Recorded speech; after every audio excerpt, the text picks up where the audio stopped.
नमस्कार, ज्ञानेश्वर जाधव. संस्कृत संस्कृती संवर्धन केंद्र देवाची आळंदी या संघाच्या श्री आदिनाथ सातपुते सरांनी आयोजित केलेल्या पंचम भव्य राज्यस्तरीय खुली श्लोक उच्चारण व अर्थ स्पष्टीकरण स्पर्धेत मी तृतीय गटात सहभागी होत आहे. सर्वोपनिषदो गावो दुग्धा गोपालनंदनः पार्थो वत्स सुधीर्भोक्ता दुग्धम गीतामृतम महत. या श्लोकाचा अर्थ असा होतो की उपनिषदांचे सार भगवद्गीता आहे आणि जर भगवद्गीता गाय असेल तर तिचे दूध काढणारे हे भगवान श्रीकृष्ण आहेत व आपण अर्जुनाप्रमाणे वासरे होऊन या गायीचे दूध प्राशन अमृततुल्य दूध प्राशन करावे असे मला वाटते.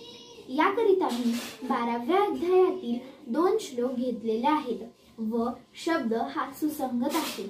श्लोक क्रमांक 13. अद्वेष्टा सर्वभूतानां मैत्रः करुण एव च निर्ममो निरहंकारः समदुःख सुखक्षमिः. श्लोक क्रमांक 14. संतुष्टः सततं योगी यतात्मा दृढनिश्चयः मय्यर्पितमनो बुद्धिर्यो मद्भक्तः स मे प्रियः. याचा अर्थ असा होतो की जो जीवांचा द्वेष करत नाही, जो मिथ्या अहंकारापासून दूर असून स्वतःला स्वामी समजत नाही, जो दृढ निश्चयाने भक्तिमय भगवंताची सेवा करतो, तो भगवंताला अत्यंत प्रिय आहे. धन्यवाद.